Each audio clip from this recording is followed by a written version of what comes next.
자에게 도움을 주는 사람은 어느 시대, 어느 장소에든 존경을 받고 또 성공도 합니다. 그러면 의료법이 없었던 허준의 시대에 그때는 민간 의술인들이 마음 놓고 활동할 수 있었느냐? 법이 없으니까 그렇죠. 현행 의료법 같은 이런 법이 없으니까 마음대로 활동할 수 있을 것 같지만요. 전혀 그렇지가 않거든요. 만에 하나 자기가 환자를 이렇게 치료해 준다고 하다가 결과가 나쁠 때는 어떤 형태로든 보복을 당하게 되어 있습니다. 환자로부터 보복을 당하게 되어 있습니다. 또 문구상으로는 성문화된 법이 없다 하더라도 환자가 억울하다고 포도청에 가서 억울함을 호소해버리면요. 포도청 포졸들이 당장 청 들고 달려와서 사람을 체포해 가버립니다. 법에 근거한 것이 아니고 성문화된 법에 근거한 것이 아니고 억울하다는 하는 사람이 발생했다는 이유로 포도청에 그 포졸들이 달려와서 체포해가지고 곤장을 친다거나 벌금을 매긴다거나 아시잖아요, 여러분. 그렇죠? 어떻게 보면 현행법보다 그 당시 법이 더 악랄했는지는 모릅니다. 그렇지 않습니까? 그 당시에는 포도청의 날이 마음이죠. 저는 뭐 곤장을 100대 쳐라면 100대 쳤을 것이고 어떻게 될지 몰라요. 오히려 더 불안하죠. 그런 점을 봤을 때 옛날이나 지금이나 내가 환자에게 좋은 결과를 안겨주었을 때는 존경을 받고 그렇지 못했을 때는 어떤 형태로든 나에게 책임이 돌아온다는 것입니다. 그렇지 않습니까? 그래서 제가 앞에서 말씀드린 우리 현행법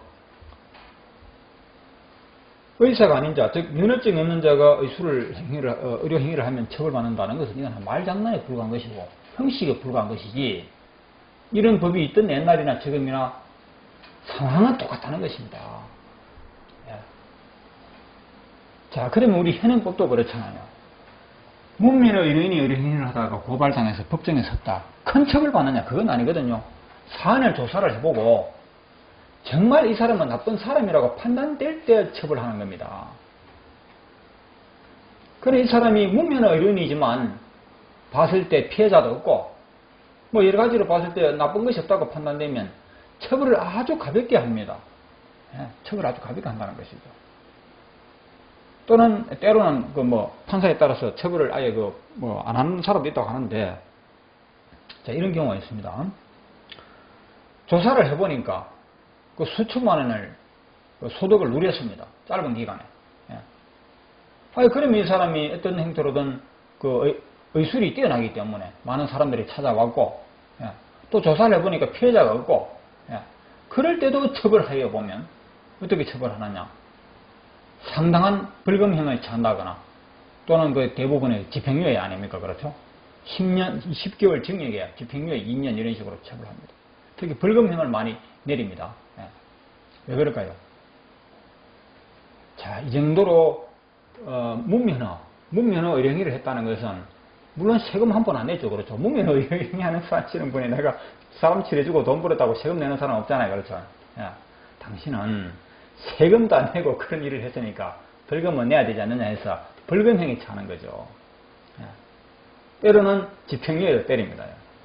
자, 그런 측면에 봤을 때 문면허 의료인들이 그런 경우에 처벌받았다고 해서 어떻게 보면 억울하다고 볼 수 없는 거죠.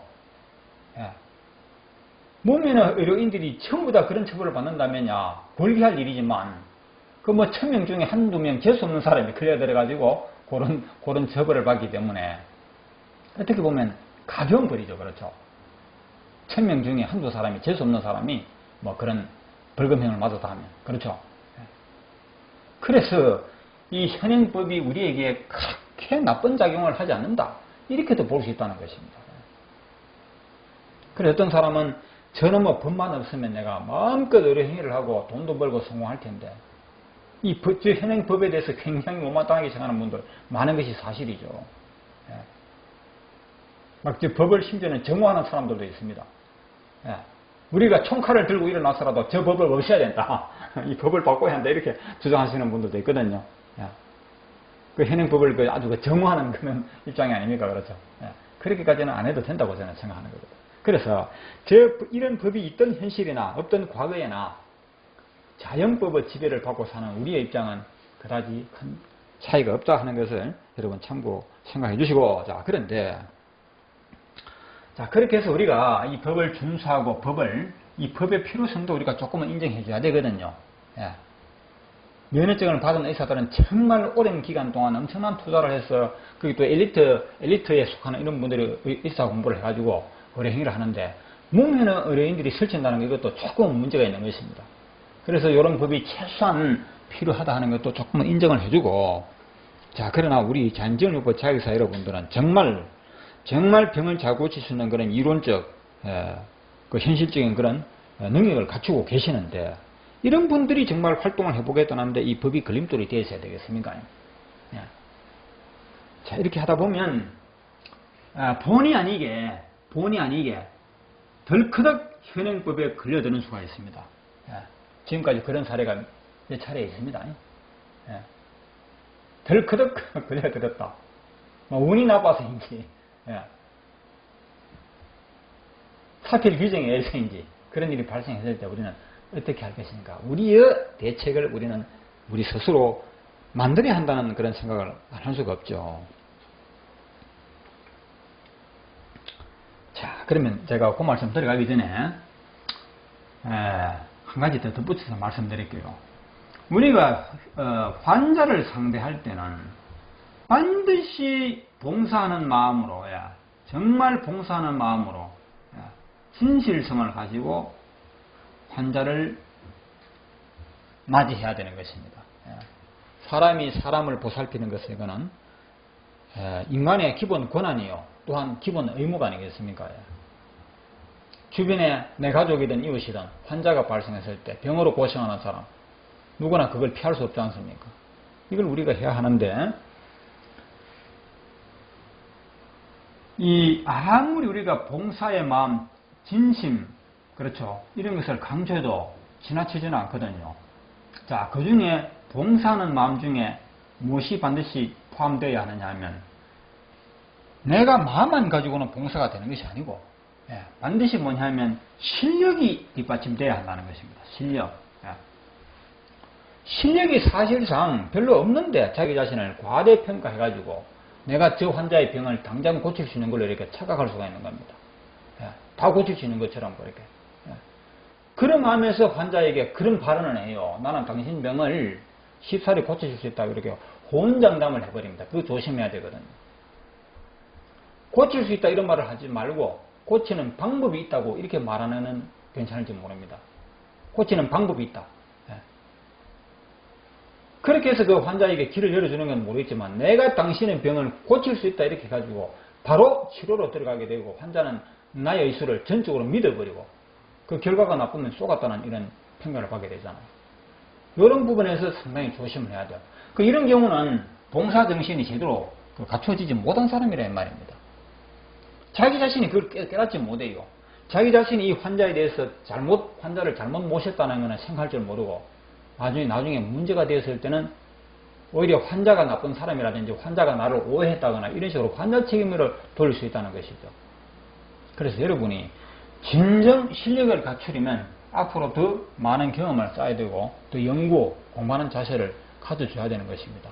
그렇지 않으면 환자 앞에서 호언장담을 한다거나 섣부른 약속을 하는 것, 이런 것을 조심해야 된다는 것이죠. 또한 어쩌다 보면 환자 중에는 좋은 사람만 있는 것이 아니고 부족한 사람도 있고 조금 인격이 삐뚤어진 사람도 있다는 걸 감안하셔야 돼요. 그런 사람이 발생했을 때 환자의 탓으로 저 사람은 좀 이상한 환자다, 좀 뭔가 인격적으로 결여되는 환자다, 이렇게 환자를 탓하기 전에 그 근본적인 책임은 내한테 있었다, 이걸 생각하셔야 되는 겁니다. 그렇게 해서 환자를 달래고 그 책임을 내게 있다고, 내 탓이요 이렇게 생각하면서 그걸 무마를 시킬 수 있어야 되는데, 환자와 맞부딪혀서 서로 삿대질을 하고 이렇게 그런 식으로 나가게 되면 나쁜 결과가 온다는 것입니다. 자, 어쨌든 그런 거는 여러분이 이제 하나씩 알아서 이제 수양을 해 나시면 될 것 같고요. 자, 조금 전에 말씀드린 것처럼 본의 아니게 현행법에 덜커덕 걸렸다 이 말입니다. 본의 아니게. 자, 이런 경우가 있습니다. 어떤 분이 연수원을 하고 계시는데 이 연수원이 잘 된다는 소문이 주변에 좀 퍼져요. 손님도 많고 이러다 보면 누군가가 주목을 하잖아요. 그렇죠. 주변 사람들이 주목을 하게 되고, 그 주목을 하는 사람들 중에는 우리 이익 집단, 집단 이익이 뭡니까? 이익 집단의 가족일 수도 있고, 그렇죠. 예를 들어서, 예.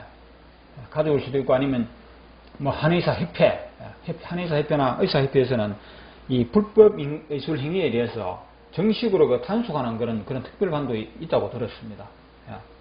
의사들이 직접 나서지는 않고, 어떤 그런 하수인들을 시켜서 한다는 뭐 그런 이야기도 있어요. 뭐 낭설인지는 알 수는 없지만, 아마 그럴 수는 충분히 있다고 보는 겁니다. 예. 그래서 현장에 실질적으로 현장을 잡기 위해서 손님으로 가장해서 오는 그런 경우도 있어요. 때로는 누군가의 고발에 의해서 경찰이 바로 직접 신고받고 왔다 해가지고 연수원에 불시에 들이닥치는 수도 있습니다. 그렇게 해서 현장에 시술 장면이 발견되지 않나 해서 오는데, 시술 장면이 없으면 괜찮습니다. 환자를 직접 치료해준 그런 게 없으면 괜찮은데, 어쩌다가 공교롭게도 환자를 마치 사회를 해주고 있을 때, 만약에 경찰관 왔다 해보십시오. 꼼짝 못합니다, 그래 되면. 그것이 교육의 목적으로 이루어진 것이다 하는 것을 증명할 때까지는 그 자체를 바로 시술행위로 볼 수 있다는 겁니다. 이건 이제 조심성 없는 연수원장님이 그런 일에 이제, 겪게 되는 것이죠.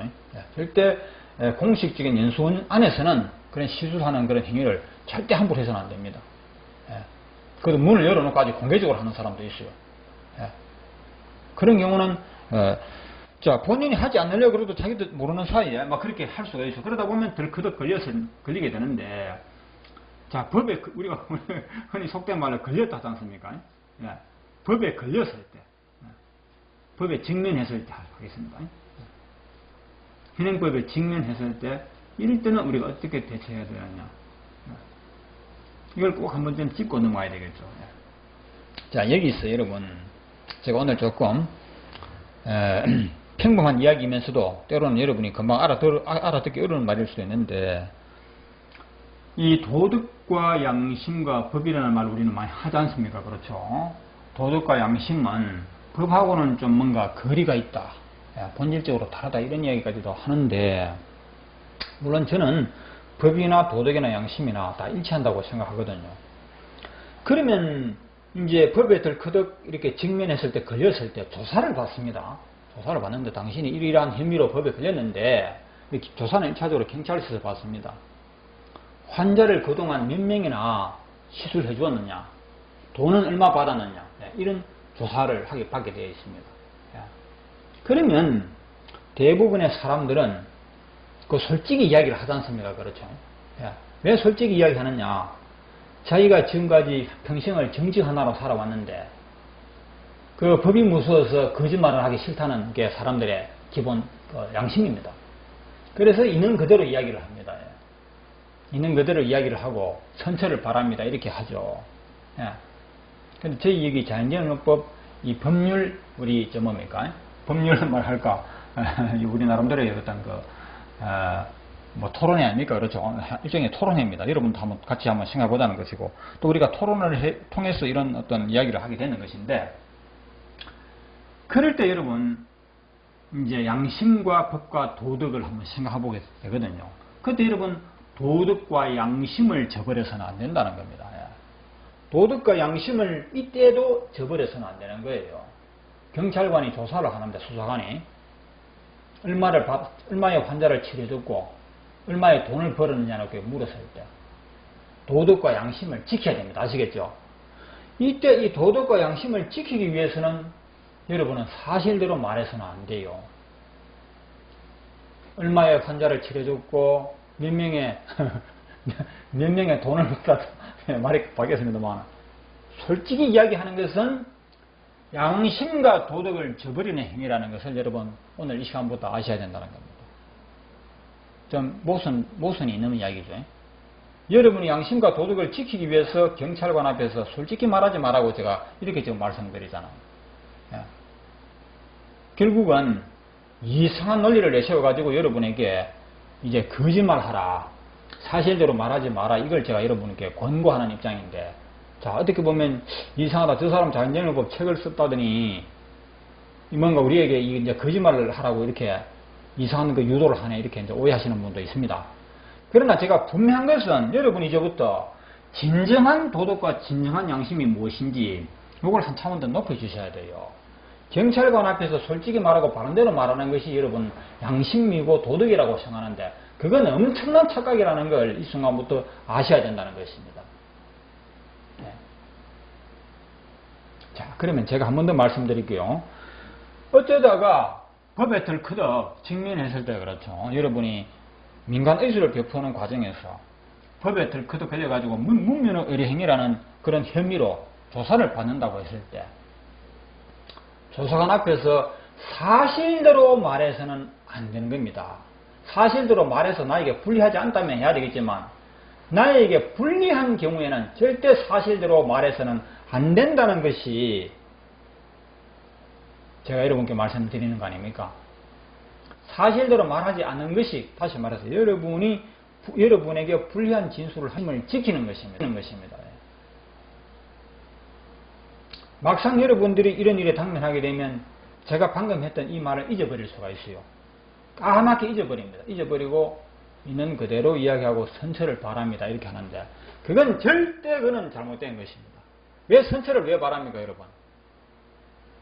여러분 죄진 거 없잖아요. 분명히 이 현행법은 무시할 수 없지만 잘못된 법이라 이 말입니다. 네. 잘못된 법이지만 어쩔 수 없이 우리가 이 존재를 무시할 수 없다는 것이지 잘못된 법은 분명히 잘못된 거예요. 면허가 없다는 이유로 처벌하는 것은 안 됩니다. 단지 피해자가 발생했다는 이유로 처벌한다면 모르겠지만 면허증이 없다는 그 이유 하나만으로 처벌받아야 하는 그런 상황이라면 절대 이 법 앞에 굴복해서는 안 됩니다. 선처를 바랍니다. 그런 생각을 해서는 안 되고 나는 절대 죄 지은 것이 없고 잘못한 게 없는데 이 사람들이 정치하는 사람들이 또는 어떤 이익 집단들의 힘에 의해서 이 법이 잘못 이용되고 있다, 잘못 만들어졌다 하는 것을 염두에 두고 여러분이 현명한 대처를 하셔야 되는데 내가 지금까지 100명의 환자를 상대로 1000만 원을 벌었습니다. 얼마 전에 그런 사건이 있습니다. 불과 1년 만인가 6,400만 원을 벌었다 하는 것이 이 장부상에 그대로 다 나타나고 또 150명인가 환자를 상대로 했다는 것이 장부상에 그대로 다 나타난 것이 경찰에 적발됐어요.